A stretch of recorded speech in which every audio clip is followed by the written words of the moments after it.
दवा है मूली का रस पीजिए। मूली का जो सफेद हिस्सा होता है उसको पत्थर में पीस कर या जैसे भी रस निकाल लीजिए। 1 कप रस खाना खाने के बाद ले लीजिए, सवेरे ले लीजिए, शाम को मत लेना। तो मूली के रस से बवासीर ठीक होता है और दोनों बवासीर ठीक होते हैं, खूनी बवासीर और बादी बवासीर। और फिशर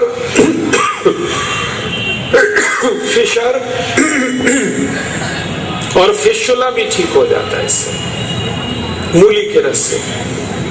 और बवासीर की दूसरी अच्छी दवा है अंगूर का रस। काला वाला अंगूर जब बाजार में आता है, इसका 1 कप रस कोई भी रोज पी ले तो इससे 20 साल पुराना बवासीर ठीक हो जाता है। अगर पेट में आपको डायरिया हो जाए, डिसेंट्री हो जाए, दस्त लग जाए, तो इसकी बहुत अच्छी दवा है जीरा खाइए। जीरा, कच्चा जीरा आधा चम्मच चबा के खाइए, पीछे से गुनगुना पानी पी लीजिए। 1 खुराक में ही दस्त ठीक होते, 1 ही खुराक, दूसरी खुराक नहीं लेनी पड़ेगी। और एक अच्छी दवा है डायरिया, डिसेंट्री, दस्त के लिए।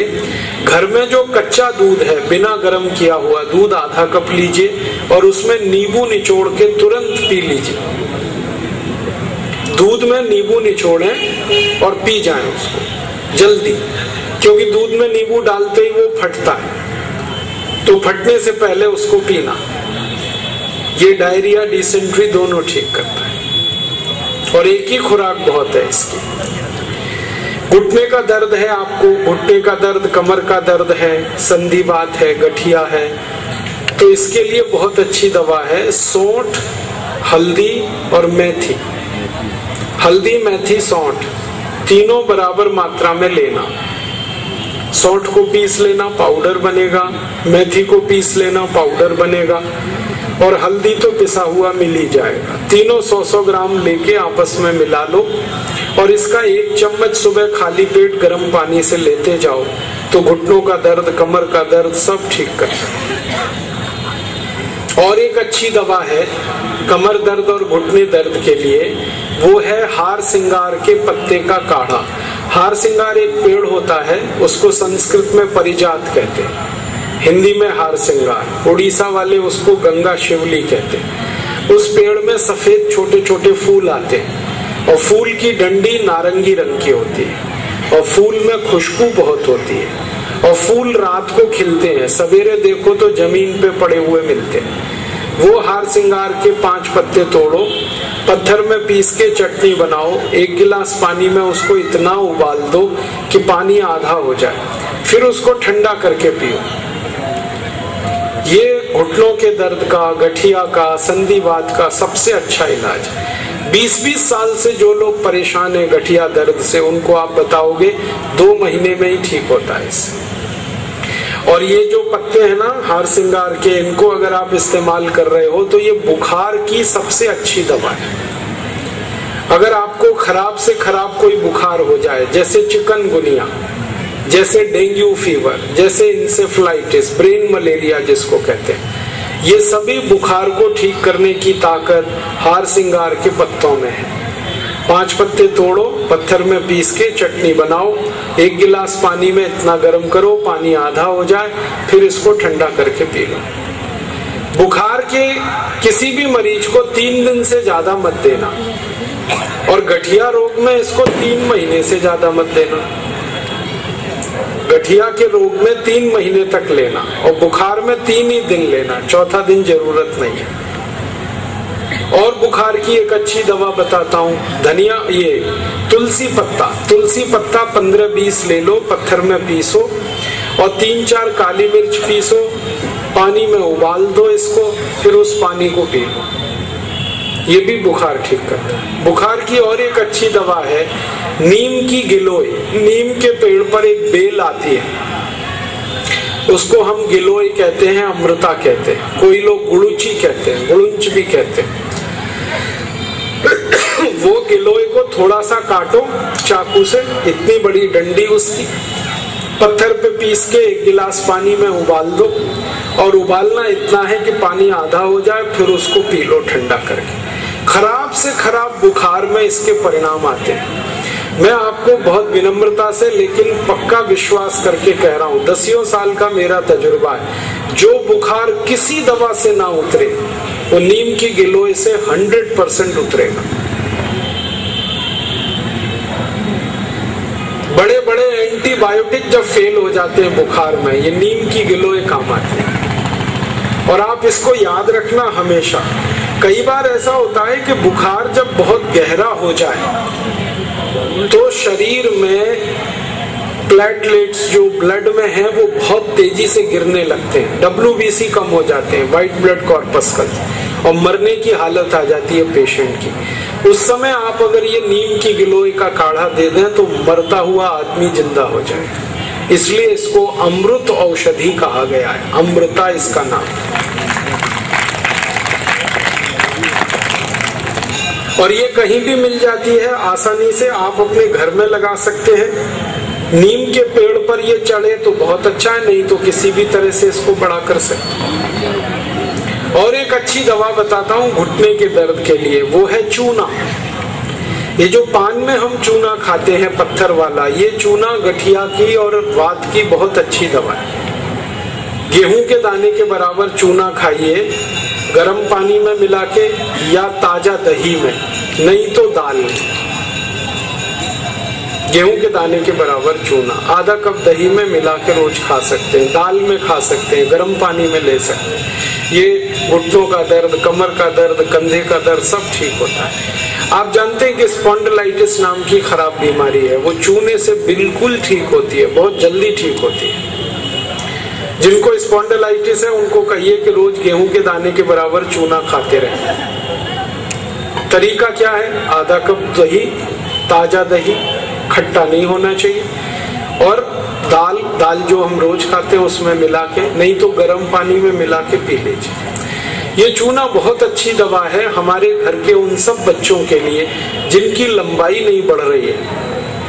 अगर ऐसे बच्चे आपके घर में हैं जिनके बारे में आपको लगता है कि लंबाई नहीं बढ़ रही है, इनको नियमित चूना खिला दीजिए, गेहूं के दाने के बराबर, साल भर खिला दीजिए, लंबाई बहुत बढ़ेगी। जो घर में ऐसे बच्चे हैं जिनकी बुद्धि कम है, मतिमंद बच्चे जिनको हम कहते हैं, मेंटली रिटार्डेड, उन सब बच्चों की सबसे अच्छी दवा ये चूना। 2-3 साल लगातार खिलाइए, गेहूं के दाने के बराबर, दही में नहीं तो पानी में, नहीं तो दाल में। हमारे घर में माताएं हैं जिनकी उम्र 50 वर्ष हो गई है, और जिन माताओं की उम्र 50 वर्ष हो जाती है उनका मासिक धर्म बंद होता है, मासिक चक्र बंद होता है। फिर वो माताओं को जितनी तकलीफें होती हैं मासिक चक्र बंद होने से, उनकी सबसे अच्छी दवा ये चूना ही है। आप उनको कहिए रोज चूना खाएं, गेहूं के दाने के बराबर। हमारी यहाँ बहुत सारी बहनें बैठी हैं, इस बात को ध्यान से सुने। घर में हमारी सभी बहनें और माताएं जो मासिक धर्म की समस्या से परेशान हैं, उनका मासिक धर्म समय से नहीं आता है तो बहुत खून आता है, या उसमें कई बार समय बहुत लगता है, इन सब मासिक धर्म की बीमारियों में दर्द बहुत होता है, आप चूना खाइए, गेहूं के दाने के बराबर, दही में, नहीं तो दाल में, नहीं तो गर्म पानी में। ये जो चूना है ना, ये बहुत अद्भुत दवा है उन सभी मरीजों के लिए जिनको पीलिया होता रहता है, अक्सर जॉन्डिस। जिनको भी जॉन्डिस होता है उनको आप गन्ने के रस में गेहूं के दाने के बराबर चूना मिला के दीजिए। आधा गिलास गन्ने का रस, गेहूं के दाने के बराबर चूना, बहुत जल्दी पीलिया ठीक होगा और बार बार पीलिया होना बंद होगा। ये जो चूना है ना, ये नपुंसकता की बहुत अच्छी दवा है। अगर कोई पुरुष ऐसा है जिसके वीर्य में शुक्राणुओं की संख्या एकदम नील है या बिल्कुल कम है, उनको आप चूना खिलाइए, 2-3 साल चूना दीजिए उनको गन्ने के रस में, वीर्य में शुक्राणुओं की संख्या बढ़ेगी। ऐसी कई माताएं जिनके शरीर में अंडे नहीं बनते, ओव्यूलेशन का उनका गड़बड़ी है, उनको आप चूना खिलाइए, बहुत जल्दी उनकी बीमारी ठीक हो। ये जो चूना है ना, आपके रीढ़ की हड्डी में कहीं कोई तकलीफ आ जाए, जैसे कई बार रीढ़ की हड्डी का जो लंबर रीजन है इसमें गैप आ जाता है, L1, L2, L3, L4 के बीच में गैप आ जाता है, इसको ठीक करने की ताकत चूने में ही है। चूना खाइए। कभी हड्डी क्रैक हो जाए तो हड्डी को जोड़ने की सबसे ज्यादा ताकत चूने में, चूना खाइए। एड़ी की दर्द है, पैर की एड़ी का दर्द है, चूना खाइए ठीक होगा। पंजों में दर्द है, चूना खाइए ठीक होगा। आपके दांत में अक्सर ठंडा गर्म पानी लगता है तो आप चूना खा लीजिए, बिल्कुल ठीक हो जाए। दांत में कीड़े बहुत लगते हैं, चूना खाइए नहीं लगेंगे। दांत हिलते हैं, कमजोर हैं, चूना खाइए मजबूत हो जाए। ये एक चूना 70 बीमारियों में काम आता है, 70। और ये ईश्वर ने हमें सबसे ज्यादा दिया है, 70 बीमारियों में काम आता है। आप कभी भी इसको याद रखिए। मैं सबको यही कहता रहता हूं कि आप चूना खाइए, चूना लगाइए मत कभी किसी को। ये चूना लगाने के लिए नहीं है, खाने के लिए।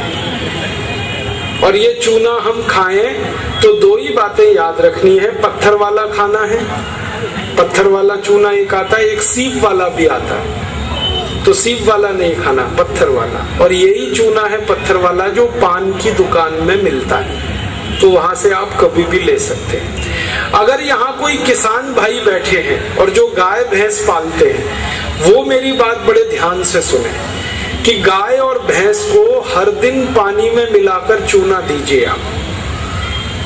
जैसे गाय 1 बाल्टी पानी पीती है, उसमें गेहूं के 4-5 दाने के बराबर चूना घोल दीजिए, वो पानी पिलाइए, तो गाय का दूध बढ़ता चला जाता है।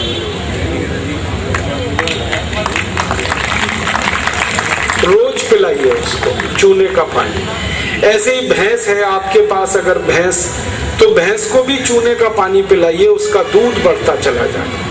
और अगर आपने लगातार ये जारी रखा चूना गाय और भैंस को, तो दूध तो बढ़ेगा ही, दूध में घी बढ़ता जाता है, मक्खन बढ़ जाता है, घी ज्यादा मिलता है गाय के दूध से, भैंस के दूध से। और एक बहुत अच्छी बात बताता हूँ कि गाय और भैंस को आप लगातार अगर चूना देंगे तो वो बराबर समय से माँ बनती है।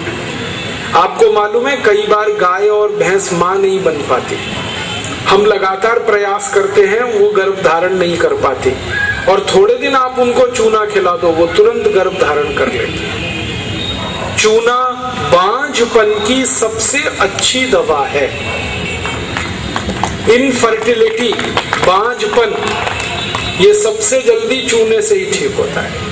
माताएं भी इस बात को सुने ध्यान से कि ऐसी अगर कोई माताएं बहनें हमारे घर में हैं जो मां नहीं बन पा रही और तरह तरह से डॉक्टर ने उनकी जांच की है और डॉक्टर कहता है जी मेरे समझ में नहीं आता, सब चीज तो नॉर्मल है, फिर भी मां नहीं बन पा रही है, ऐसी किसी भी मां को लगातार चूना खिला दो, बहुत जल्दी मां बनेगी।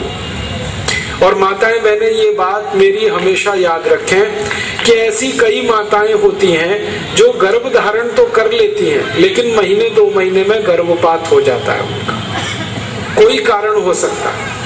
1 महीने में किसी का 2, किसी का 3 महीने में गर्भपात हो जाता है। ऐसी सब माताओं को चूना खिलाइए, कभी भी गर्भपात नहीं होगा। और मेरा तो सब माताओं को ये कहना है कि जब भी कोई गर्भवती माँ हो अपने घर में तो उसको हर दिन चूना खिलाइए ताकि गर्भपात ना हो और बच्चा स्वस्थ हो। तो ये चूना कैसे खिलाएंगे? गेहूं के दाने के बराबर चूना 1 कप अनार के रस में मिला के पिलाना। माँ को, गर्भवती माँ को चूना चाहिए अनार के रस के साथ। क्यों अनार का ही रस? क्यों? अनार के रस में सबसे ज्यादा आयरन होता है, लोहा, और चूने में सबसे ज्यादा कैल्शियम होता है। और गर्भवती माँ को आयरन और कैल्शियम, इन्हीं 2 तत्वों की सबसे ज्यादा आवश्यकता होती है। तो अनार का रस 1 कप ले लें और चूना गेहूं के दाने के बराबर हर गर्भवती माँ को 9 महीने तक दे दीजिए आप सुबह खाली पेट। तो 4 फायदे होंगे इसके। पहला फायदा होगा कि बच्चे के जन्म के समय माँ और बच्चे को कोई तकलीफ नहीं होगी। दूसरा फायदा क्या होगा? बच्चा जो पैदा होगा वो बहुत हेल्दी होगा, बहुत स्वस्थ होगा। और तीसरा फायदा पता है क्या होगा? वो बच्चा बहुत इंटेलिजेंट होगा, बहुत ब्रिलियंट होगा।